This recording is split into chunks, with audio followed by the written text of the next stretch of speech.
Donc l'idée là, c'était vraiment des encres fraîches, c'est-à-dire de garder le principe de la lecture et d'avoir cette adresse au public pour faire vraiment entendre le sens.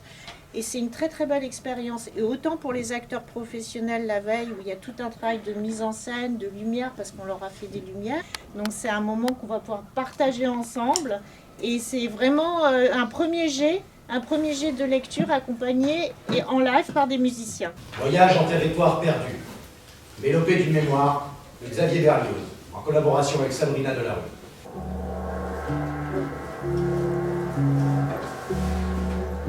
Jean-Luc Paliès qui a fait la mise en scène hier soir et aujourd'hui, qui a apporté aussi son savoir sur les lumières, sur l'accompagnement.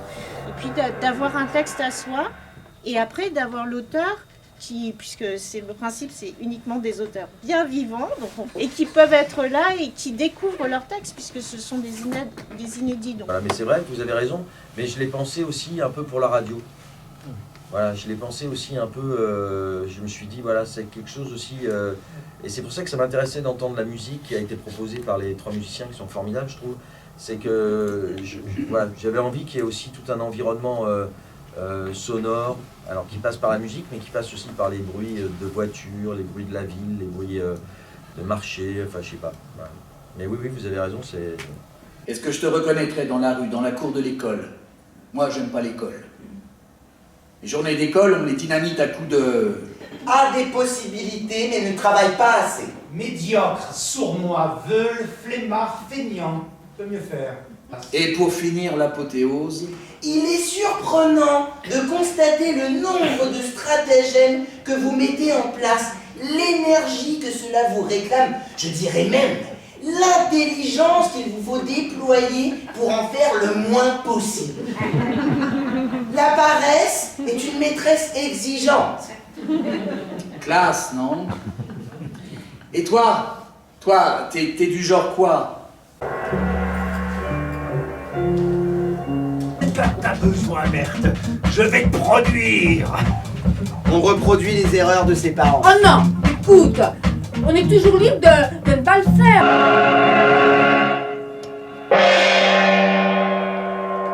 Fin de la 2e partie. Avec cette mise en vente d'elle-même, Pour afficher sur ta face un sourire crucifié. mais que faire? Trouver sa vocation dans l'errance perpétuelle.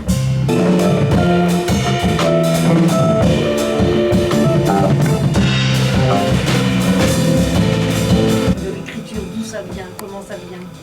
C'est venu par des fréquentations que j'ai eues de divers milieux, donc diverses personnes.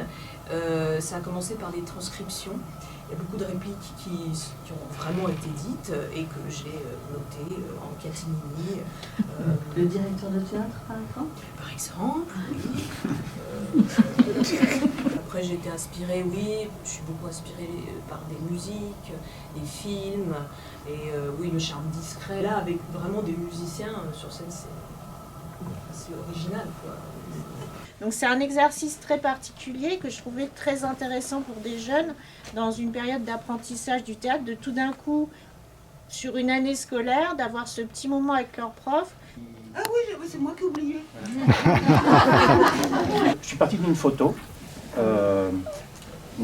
mais on voit dans un autocar une femme africaine avec un beau bazin, un bébé. C'est toujours une histoire d'adulte.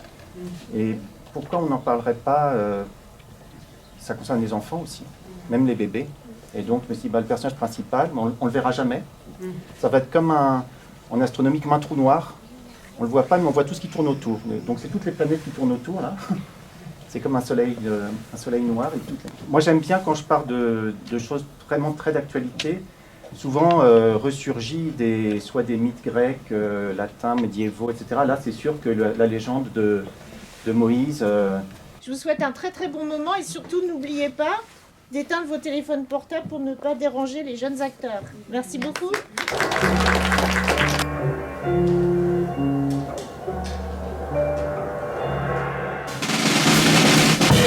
On l'a lavé, on l'a changé, on a regardé ses yeux immenses nous regarder avec tout l'espoir du monde à l'intérieur.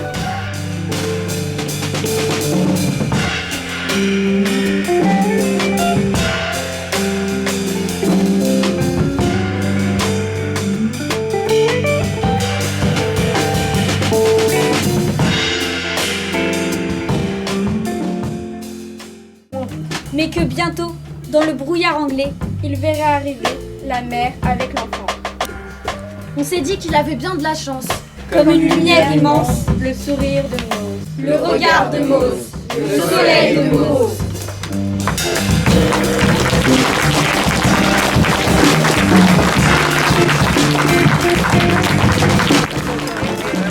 Très bien de voir comment il a lui-même construit l'histoire et comment il voit. Comment il voit son texte et comment il voit notre interprétation. Parce que nous, on l'a interprété nous-mêmes sans l'auteur, sans son avis.